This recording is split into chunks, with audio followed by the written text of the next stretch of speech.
ಇವ್ರಿಗೇನಾದ್ರೂ ಆದ್ರೆ ಏನು ಗತಿ ಮಾವ? ನೀವೇನಾದ್ರೂ ಜೈಲ್ಗೆ ಹೊಟ್ಟೋದ್ರೆ ಈ ಮನೆ ಗತಿ ಏನು ಹೇಳಿ? ಆರ್ತಿ ನಿನ್ಗೆ ಅರ್ಥ ಆಗೋದಿಲ್ಲಮ್ಮ. ಈ ಪಾಪಿಯಿಂದ ನಮ್ಮನೆ ನೆಮ್ಮದಿ ಹಾಳಾಗಿದೆ. ಇಂಥ ಕಟ್ಕಿನ ಕಟ್ಕೊಂಡು ಬಂದು ನಾನು ದೊಡ್ಡ ತಪ್ಪು ಮಾಡ್ಬಿಟ್ಟೆ.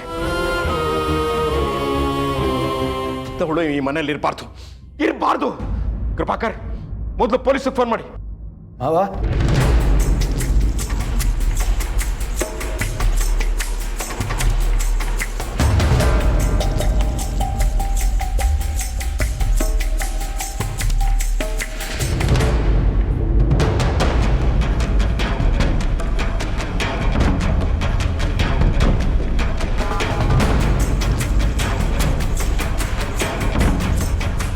ಆಯ್ತು ಮಾವ.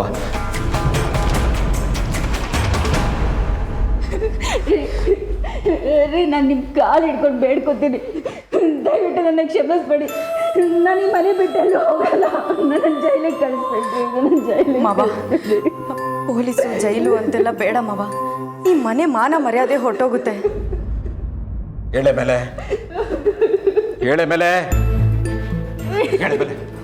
ನನ್ನ ಕ್ಷಮಿಸ್ಬೇಡ್ರಿ. ಒಂದು ಕ್ಷಣ ಕೂಡ ಈ ಮನೆಯಲ್ಲಿ ನೀರ್ಕೊಡ್ತು. ಹಾಗನ್ಬೇಡ್ರಿ. ನನ್ನ ಮಾತು ಕೇಳಿ ರೀ. ಹೇಳ್ರಿ, ನಾನು ಈ ಮನೆ ಬಿಟ್ಟು ಹೋಗಲ್ಲ ರೀ. ನಾನು ಈ ಮನೆ ಬಿಟ್ಟು ಹೋಗಲ್ಲ. ಇಷ್ಟೆಲ್ಲ ಮಾಡಿದ್ಮೇಲೂ ನಿನ್ನ ಮನೇಲಿ ಇಟ್ಕೋಬೇಕೇನೆ? ನೀನ್ ಮಾಡಿರೋದು ಕ್ಷಮಿಸುವಂತ ತಪ್ಪೇನೆ ಪಾಪಿ. ಪ್ರಾಣಿಗಳ ಜೊತೆ ಚೆಲ್ಲಾಟ ಆಡ್ಬಿಟ್ಟಿಲ್ಲ ನೀನು. ಒಬ್ಳು ತಾಯಿ, ನಿನಗೊಬ್ಳು ಮಗಳಿದ್ದಾಳೆ, ನಿನಗೆ ಹೃದಯನೇ ಇಲ್ಲದೆ ಹೋಯ್ತಲ್ಲೇ. ರೀ, ನಾನು ಈ ಮನೆ ಬಿಟ್ಟು ಹೋಗಲ್ಲ ರೀ. ಪ್ಲೀಸ್ ರೀ, ನಾನು ಈ ಮನೆ ಬಿಟ್ಟು ಹೋಗಲ್ಲ ರೀ. ನೀ ಮನೇಲಿ ಇರ್ಬೇಕೋ ಬೇಡವೋ ಅಂತ ತೀರ್ಮಾನ ಮಾಡ್ಬೇಕಾಗಿರೋದು ನಾನಲ್ವೇ ಆರ್ತಿ?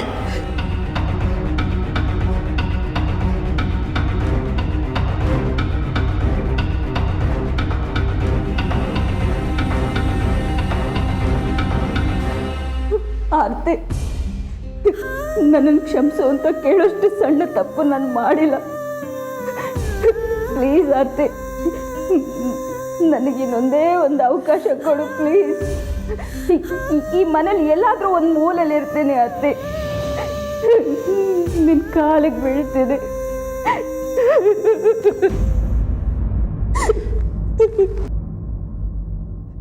ಎಲ್ಲನೂ ಮರ್ತು ಬಿಡೋಣ ಅತ್ತೆ.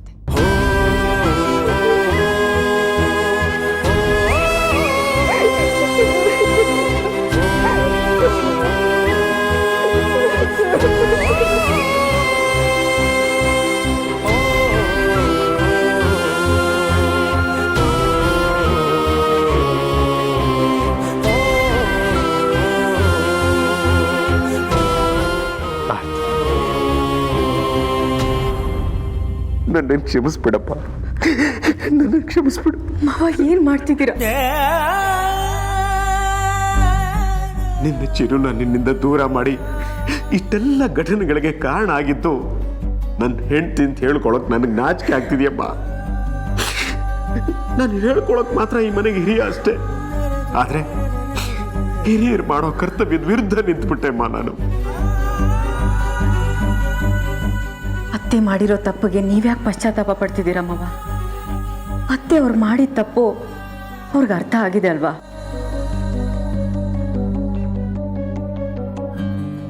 ನೀವು ಯಾವಾಗಲೂ ನಮಗೆ ಮಾರ್ಗದರ್ಶಿಗಳು, ಹಾಗೇ ಇರಿ. ಆರ್ತಿ, ಏನ್ ಮಾರ್ಗದರ್ಶನ ಮಾಡಿದ್ರೆ ಏನಮ್ಮ ಬಂತು ಪ್ರಯೋಜನ? ನಿನ್ ಚಿರುನ ನಿನ್ನಿಂದ ದೂರ ಮಾಡಿದ ಆರೋಪ ಯಾವಾಗ್ಲೂ ನಮ್ಮ ತಲೆ ಮೇಲೆ ಇದ್ದೇ ಇರುತ್ತಲ್ವಾ?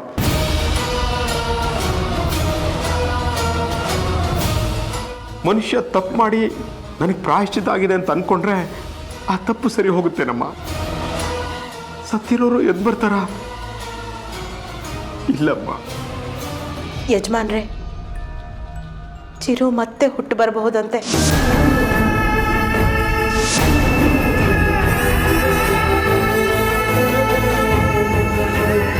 ಅಯ್ಯ ಹಾಗಂತ ಹೇಳಿದ್ದಾರೆ. ಏನು? ಚಿರು ಮತ್ತೆ ಹುಟ್ಟಿ ಬರ್ಬೋದಾ? ಹೂ ಭವಾನಿ ಅಕ್ಕ, ಮತ್ತೆ ಹುಟ್ಟು ಬರಬಹುದಂತೆ. ಮಾತಂಗಿ, ಇದೆಲ್ಲ ಸಾಧ್ಯನಾ? ಪವಾಡ ಆಗ್ಬೇಕಷ್ಟೇ. ಸಾಧ್ಯ ಇದೆ ಯಜಮಾನ್ರೆ. ಆರತಿ ಅಮ್ಮನವ್ರ ಹೊಟ್ಟೆಲಿ ಚಿರು ಮತ್ತೆ ಹುಟ್ಟು ಬರಬಹುದಂತೆ.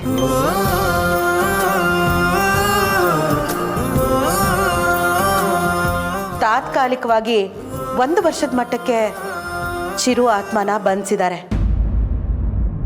ಇನ್ನೊಂದು ವರ್ಷದೊಳಗೆ ಈ ಮನೆಯಲ್ಲಿ ಮಗು ಹುಟ್ಟಬೇಕು. ಅಮೇಝಿಂಗ್.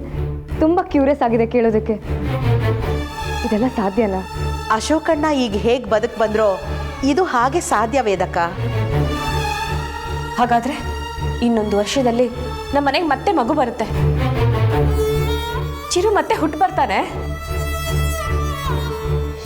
ಆರ್ತಿ, ನಮ್ಮೆಲ್ರಿಗಿಂತ ಖುಷಿ ಪಡ್ಬೇಕಾಗಿರೋ ನೀನೇ ಯಾಕೆ ಡಲ್ಲಾಗಿದ್ಯಾ? ಅದು ಸಾಧ್ಯ ಇಲ್ಲ.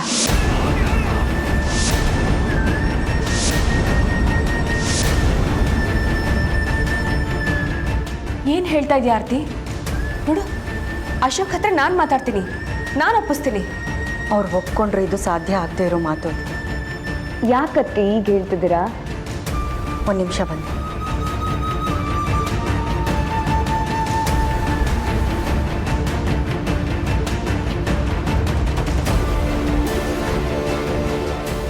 ತಗೋವೇದ, ಇದನ್ನ ನೋಡು.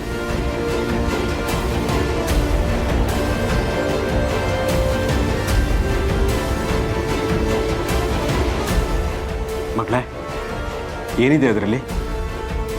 ಅದಕ್ಕೆ ಮೆಡಿಕಲ್ ರಿಪೋರ್ಟ್ ಪಪ್ಪ. ಏನಾಯ್ತು? ಈ ಮೆಡಿಕಲ್ ರಿಪೋರ್ಟ್ ಪ್ರಕಾರ ಅತ್ತಿಗೆಗೆ ಇನ್ನು ಮುಂದೆ ಮಕ್ಕಳಾಗಲ್ಲ.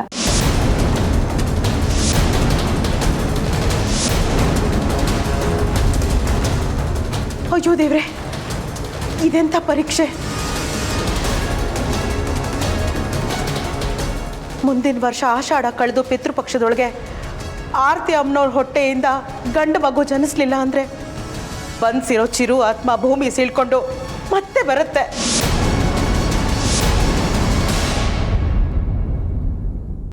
ಅವನು ಮತ್ತೆ ಎದ್ದು ಬಂದರೆ ಖಂಡಿತ ಸುಮ್ಮನೆ ಇರಲ್ಲ. ಇಡೀ ಕುಟುಂಬನ ಬಲಿ ತಗೋತಾನೆ.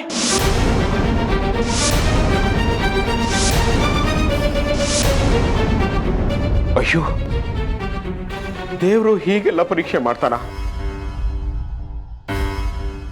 ಸಮಸ್ಯೆ ಕೊಟ್ಟಿದ್ದು ಅದ್ರ ಜೊತೆಗೊಂದು ಪರಿಹಾರ ಕೊಟ್ಟಿರ್ತಾನೆ ಅಂತ ಅನ್ಕೊಂಡಿದ್ದೆ. ಆದ್ರೆ ಪರಿಹಾರಕ್ಕೆ ಅವಕಾಶನೇ ಇಲ್ದಾಗ ಮಾಡಿದಾನಲ್ಲ. ರಾಯರೇ, ಇದಕ್ಕೆ ಬೇರೆ ದಾರಿನೇ ಇಲ್ವಾ? ಯಾಕೆ ಈ ರೀತಿ ಪರೀಕ್ಷೆಗಳು ನಮಗೆ ಬರ್ತಿದೆ?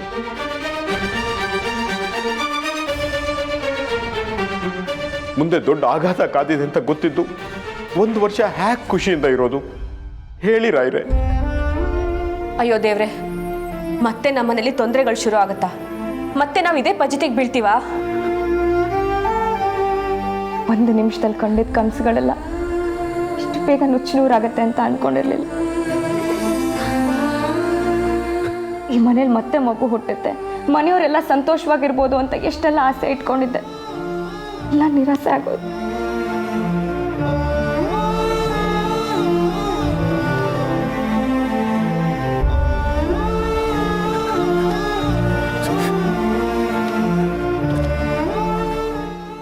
ಬಲಗೈಯಲ್ಲಿ ಪರಿಹಾರ ಕೊಟ್ಟು ಎಡಗೈಯಲ್ಲಿ ಕಿತ್ಕೋಬೇಡಿ ರಾಯ್ರೆ. ನೀವು ಮನ್ಸು ಮಾಡೋವರೆಗೂ ಈ ಮನೇಲಿ ನಮಗೆ ಸ್ಥಾನನೂ ಇಲ್ಲ, ಸ್ಥಳನೂ ಇಲ್ಲ. ಈ ದೇಹ ಮನಸ್ಸು ಎಲ್ಲ ನೀವು ಕೊಟ್ಟು ಭಿಕ್ಷೆ. ನೀವಿರು ಅಂದರೆ ಇರ್ತೀವಿ, ಇಲ್ಲ ಅಂದರೆ ಹೋಗ್ತೀವಿ. ಆದರೆ ಸಾಯಬೇಕಾದ್ರೂ ನಗ್ನಗ್ತಾ ಸಾಯಬೇಕು ಅನ್ನೋದೇ ಮನುಷ್ಯನ ಅಚಲವಾದ ಆಸೆ. ಈ ತೋಳುಗಳಿಗೆ ಮತ್ತೆ ಕಂದನನ್ನು ಕರುಣಿಸಿ, ಈ ಮನೆಗೆ ಬೆಳಕು ಮೂಡಿಸಿ. ಆರ್ತಿ, ಎಲ್ಲಿಗೆ ಹೋಗ್ತಿದ್ಯಮ್ಮ? ಪರಿಹಾರ ಹುಡ್ಕೊಂಡು ಬರ್ತೀನಿ ಮಾವ. ಈ ಮನೆಗೊಂದು ಶಾಶ್ವತ ಪರಿಹಾರ ಹುಡ್ಕೊಂಬರ್ತೀನಿ. ಮತ್ತೆ ಈ ಮನೆ ನಂದಗೋಕುಲ ಆಗಬೇಕು.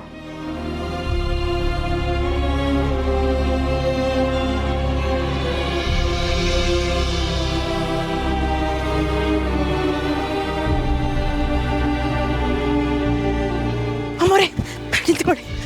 ಇಷ್ಟು ಅವಸರದಲ್ಲಿ ಎಲ್ಲಿಗೆ ಹೋಗ್ತಾ ಇದ್ದೀರಾ? ಅಘೋರಿಗಳನ್ನ ಭೇಟಿ ಮಾಡೋದಕ್ಕೆ. ಮತ್ತೆನಾ? ಹೌದು, ಬರೀ 1 ವರ್ಷಕ್ಕೆ ಇದಕ್ಕೆ ಪರಿಹಾರ ಸಿಕ್ಕಿದ್ರೆ ಸಾಕಾಗಲ್ಲ ಮಾತಂಗಿ. ಇದಕ್ಕೊಂದು ಶಾಶ್ವತವಾದ ಪರಿಹಾರ ಸಿಗಲೇಬೇಕು. ಅದಕ್ಕೆ ಅವ್ರನ್ನ ಭೇಟಿ ಮಾಡೋದಕ್ಕೆ ಹೋಗ್ತಾ ಇದ್ದೀನಿ. ಅವರು ಸಮಸ್ಯೆಗೆ ಪರಿಹಾರ ಹೇಳಿದ್ದೀನಿ ಅಂತ ಭಾವಿಸಿದ್ದಾರೆ. ಆದರೆ ಅವ್ರು ಕೊಟ್ಟಿದ್ದು ಶಾಶ್ವತವಾದ ಪರಿಹಾರ ಅಲ್ಲ. ನಾನು ಈ ಮನೆಗೆ ವಾಪಸ್ ಬರೋದೇ ಆದರೆ ಪರಿಹಾರದ ಜೊತೆನೆ, ಇಲ್ಲಾಂದರೆ ಈ ಮನೆ ಹೊಸಲು ದಾಟಲ್ಲ.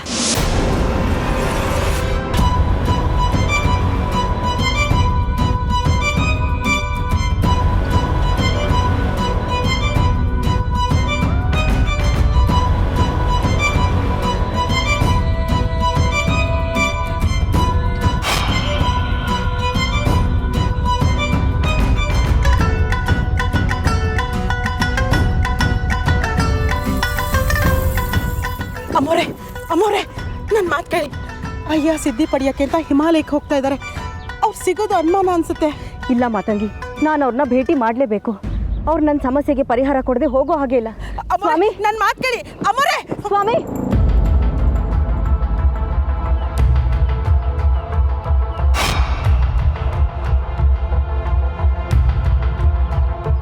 ಸ್ವಾಮಿ, ಸ್ವಾಮಿ ನಿಂತ್ಕೊಳ್ಳಿ.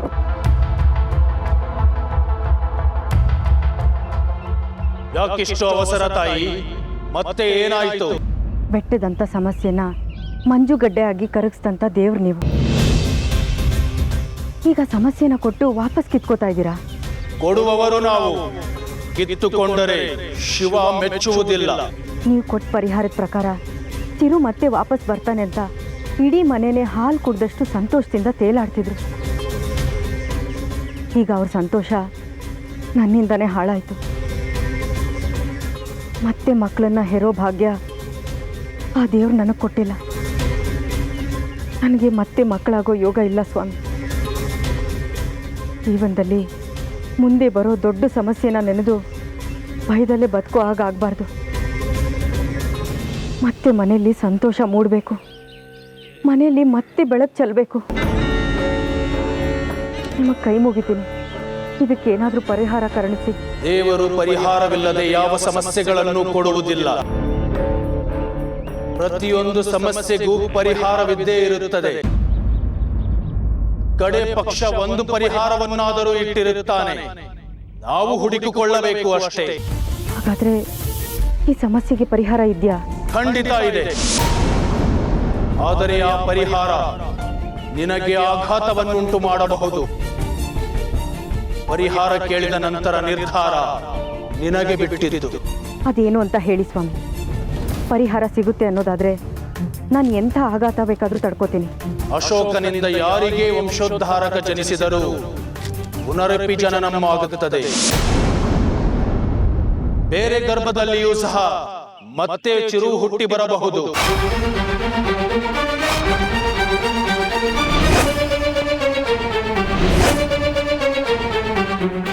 ಇದನ್ನು ಬಿಟ್ಟು ಬೇರೆ ದಾರಿಯೇ ಇಲ್ಲ ತಾಯಿ. ಶುಭಮಸ್ತು. ನಾನಿನ್ನು ಬರುತ್ತೇನೆ. ಓಂ ನಮಃ ಶಿವಾಯ.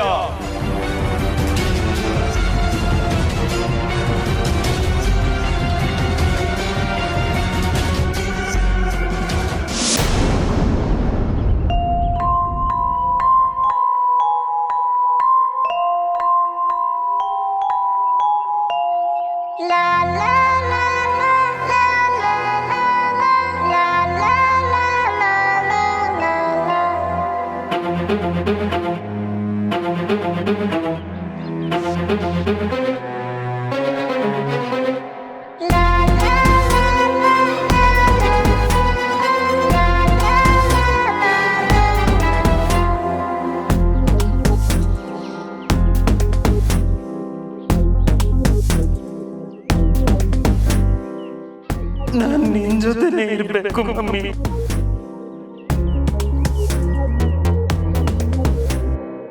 ಅಶೋಕನಿಂದ ಯಾರಿಗೆ ವಂಶೋದ್ಧಾರಕ ಜನಿಸಿದರೂ ಪುನರಪಿ ಜನನವಾಗುತ್ತದೆ.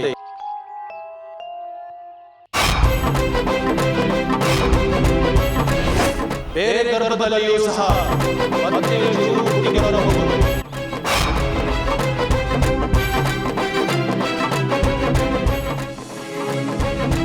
ಮೊರೆ, ಏನಾಯ್ತು? ಅಯ್ಯಂಗೆ ನಿಮ್ಮ ಸಮಸ್ಯೆ ಎಲ್ಲ ಹೇಳಿದ್ರ? ಪರಿಹಾರ ಸಿಕ್ತಾ? ಸಿಕ್ತು. ಏನು ಪರಿಹಾರ ಹೇಳಿದ್ರು ಆ ದೇವರು ದೊಡ್ಡವನು. ಹೌದು ಮಾತಂಗಿ, ಆ ದೇವರು ತುಂಬ ದೊಡ್ಡವನು. ಅವನು ಅವನ ಹಾದಿಲ್ಲೇ ಯೋಚನೆ ಮಾಡ್ತಾನೆ. ಅವನು ಸಾಮಾನ್ಯವಾದವನಲ್ಲ. ಏನು ಹೇಳ್ತಾ ಇದ್ದೀರಾ ಅಮ್ಮೋರೆ? ಪರಿಹಾರ ಏನು ಹೇಳಿದ್ರು? ಅಮ್ಮೋರೆ, ಅಮ್ಮೋರೆ, ಅಮ್ಮೋರೆ, ಅಮ್ಮೋರೆ, ಅಮ್ಮೋರೆ, ಅಮ್ಮೋರೆ, ದಯವಿಟ್ಟು ನಿಂತ್ಕೊಳ್ಳಿ. ನಾನು ಆಗ್ಲಿಂದ ಕೇಳ್ತಾ ಇದ್ದೀನಿ, ಏನೋ ಮಾತಾಡದೆ ಹಾಗೆ ಹೋಗ್ತಾ ಇದ್ದೀರಲ್ಲ. ಅಯ್ಯ, ಏನು ಪರಿಹಾರ ಕೊಟ್ಟರು ಹೇಳಿ ಅಮ್ಮೋರೆ. ಅಮ್ಮೋರೆ, ದಯವಿಟ್ಟು ಮಾತಾಡಿ. ಮಾತಂಗಿ, ನನ್ನನ್ನು ಒಂಟಿಯಾಗಿರೋದಕ್ಕೆ ಬಿಟ್ಬಿಡು. ಸರಿ, ನಿಮ್ಗೆ ಯಾವಾಗ ಹೇಳಬೇಕು ಅನ್ಸುತ್ತೋ ಆವಾಗಲೇ ಹೇಳಿ. ನಡೀರಿ.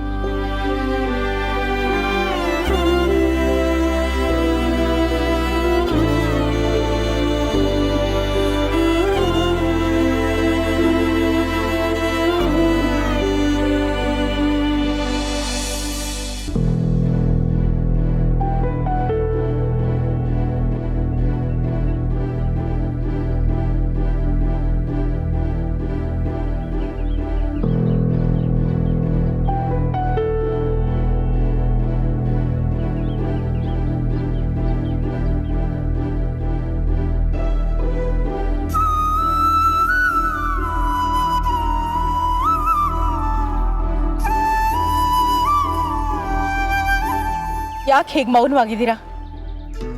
ನೀವು ಹೀಗೆ ಸುಮ್ಮನೆ ಇದ್ರೆ ನಂಗೆ ತುಂಬ ಭಯ ಆಗತ್ತೆ. ಪರಿಹಾರ ಸಿಕ್ತು ಅಂತ ಹೇಳಿದ್ರಿ, ಆದರೆ ಅದೇನು ಅಂತ ಹೇಳಲಿಲ್ಲ. ಹೇಳಿ ಅಮ್ಮೋರೆ. ನಾವು 100 ವರ್ಷ ಬದುಕಬೇಕು ಅಂದ್ಕೋತೀವಿ, ಆದರೆ 100 ದಿನಕ್ಕೆ ನಮ್ಮ ಬದುಕು ಮುಗ್ದು ಹೋಗುತ್ತೆ. ಅದಕ್ಕೆ ನಾವು ವಿಧಿ ಜೊತೆ ಗುದ್ದಾಟ ನಡೆಸೋಕ್ಕಾಗುತ್ತಾ? ಅದು ನಮ್ಮ ತಪ್ಪಲ್ಲ. ಎಲ್ಲ ಮೊದಲೇ ನಿರ್ಧಾರ ಆಗಿರೋ ನಮ್ಮ ಹಣೆ ಬರಹದ್ದು. ಅವನ ದೃಷ್ಟಿಲಿ ಯಾರೂ ಮೇಲಲ್ಲ, ಯಾರೂ ಕೀಳಲ್ಲ. ಅವನು ಎಲ್ರೂ ಸಮಾನವಾಗಿ ನೋಡ್ತಾನೆ. ಹಲ್ಲಿರೋರಿಗೆ ತಿನ್ನೋದಕ್ಕಿರೋದಿಲ್ಲ, ತಿನ್ನೋದಕ್ಕಿರೋರಿಗೆ ಹಲ್ಲೇ ಇರೋದಿಲ್ಲ. ಇವೆರಡರಲ್ಲಿ ಯಾವುದಾದ್ರೂ ಒಂದನ್ನು ತೃಪ್ತಿ ಪಟ್ಕೋಬೇಕು. ಇದನ್ನೆಲ್ಲ ನನಗೆ ಯಾಕೆ ಹೇಳ್ತಾ ಇದ್ದೀರಾ ಅಮ್ಮೋರೆ? ಯಾಕೆ, ಏನು, ಎತ್ತ ಅಂತ ಕೇಳಬೇಡ ಮಾತಂಗಿ. ನಾನು ಹೇಳ್ತಾ ಹೋಗ್ತೀನಿ, ನೀನು ಹ್ಞೂ ಅಂತ ಅನ್ನು ಅಷ್ಟೇ. ನಾನು ಹ್ಞೂ ಹ್ಞೂ ಅನ್ನಕ್ಕೆ ನೀವೇ ಕತೆ ಹೇಳ್ತಾ ಇದ್ದೀರಾ ನನಗೆ? ಜೀವನ ಕತೆ ಆಗಿದ್ದಿದ್ರೆ ಎಷ್ಟು ಚೆನ್ನಾಗಿರ್ತಿತ್ತಲ್ವ. ನಮ್ಮ ಕಥೆನ ನಾವೇ ಬರ್ಕೋಬೋದಾಗಿತ್ತು. ಯಾರ್ಯಾರಿಗೆ ಎಲ್ಲೆಲ್ಲಿ ಏನೇನು ಸಲ್ಲಬೇಕೋ ಅದನ್ನೆಲ್ಲ ನಾವೇ ನಿರ್ಧಾರ ಮಾಡ್ಬೋದಾಗಿತ್ತು. ನಾನು ಆರ್ತಿ 8 ವರ್ಷಗಳ ಹಿಂದೆ ಒಂದು ಮಿಡ್ಲ್ ಕ್ಲಾಸ್ ಫ್ಯಾಮಿಲಿಲಿ ಹುಟ್ಟಿ ಬೆಳೆದು ಹೆಣ್ಣಾಗಿದ್ದೆ. ದಿನ ಬೆಳಗ್ಗೆ ಎದ್ದು ಉತ್ತಮವಾದ ಜೀವನ ನಡೆಸಿದ್ರೆ ಸಾಕಪ್ಪ ದೇವ್ರೆ ಅಂತ ಕೈ ಮುಗಿತಾ ಇದ್ದೆ.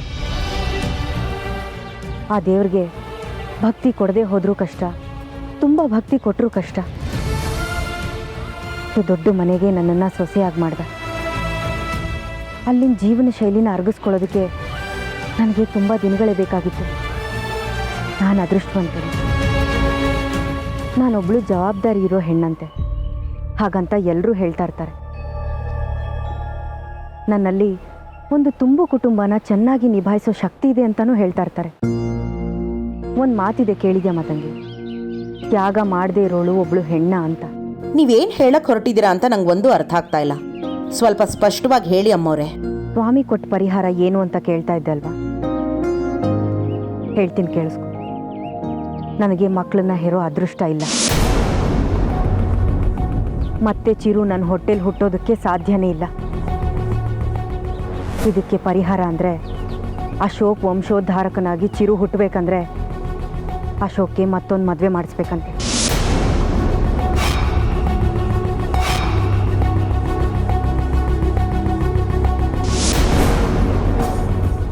ನಮ್ಮ ಮನೆಯಲ್ಲಿ ಮತ್ತೆ ಚಿರು ಹುಟ್ಟಬೇಕು. ಇಡೀ ಮನೆಯಲ್ಲಿ ಮತ್ತೆ ಸಂತೋಷ ಕಾಣಬೇಕು. ನಾನು ಚೈತ್ರನ ಉಳಿಸ್ಕೋಬೇಕು. ಅಶೋಕ್ಗೆ ಇನ್ನೊಂದು ಮದುವೆ ಮಾಡಿಸ್ಲೇಬೇಕು. ಅಮ್ಮೋರೆ, ತಿನ್ನದಂಥ ಗಂಡ, ಮುದ್ದಾದ ಮಗಳು, ಪ್ರೀತಿಯಿಂದ ನೋಡ್ಕೊಳ್ಳೋ ಮನೆ ಮಂದಿ, ಇವ್ರುಗಳಿಗೋಸ್ಕರ ನಾನೊಂದು ಚಿಕ್ಕ ತ್ಯಾಗ ಮಾಡೋದಕ್ಕಾಗೋದಿಲ್ವಾ? ಏನ್ ಮಾತಾಡ್ತಾ ಇದ್ದೀರಾ ಅಂತನಾದ್ರೂ ಗೊತ್ತಾ ನಿಮ್ಗೆ? ಇದು ಚಿಕ್ಕ ವಿಷಯನಾ? ಇದು ನಿಮಗೆ ನೀವು ಮಾಡ್ಕೋತಾ ಇರೋ ಅನ್ಯಾಯ ಅಮ್ಮವ್ರೆ. ನಿಮ್ಮ ಜಾಗಕ್ಕೆ ಬೇರೆಯವಳು ಬರೋದು ಚಿಕ್ಕ ವಿಷಯ ಅಲ್ಲ. ಉದ್ವೇಗಕ್ಕೆ ಒಳಗಾಗಿ ಏನೇನೋ ನಿರ್ಧಾರಗಳನ್ನ ಮಾಡಬೇಡಿ. ಚೆನ್ನಾಗಿ ಯೋಚನೆ ಮಾಡಿ ಈ ನಿರ್ಧಾರಕ್ಕೆ ಬಂದಿದ್ದೀನಿ. ಇದರಲ್ಲಿ ಎರಡನೇ ಮಾತೇ ಇಲ್ಲ. ನಾನು ಮತ್ತೆ ಚಿರುನ ಇದೇ ತೋಳಲ್ಲಿ ಎತ್ತಿ ಆಡಿಸ್ಬೇಕು. ನೀವು ಭ್ರಮೇಲಿದ್ದೀರಾ? ಇಲ್ಲ ಮಾತಂಗಿ, ವಾಸ್ತವದಲ್ಲಿದ್ದೇ ಯೋಚನೆ ಮಾಡಿದ್ದೀನಿ. ನಿನ್ನ ಹತ್ರ ಒಂದು ರಿಕ್ವೆಸ್ಟ್. ಮನೆಯವ್ರ ಹತ್ರ ನಾನಾಗಿ ನಾನೇ ಪ್ರಸ್ತಾಪ ಮಾಡೋವರೆಗೂ ನೀನು ಈ ವಿಷಯನ ಯಾರ ಹತ್ರನೂ ಏನೂ ಹೇಳೋ ಹಾಗಿಲ್ಲ.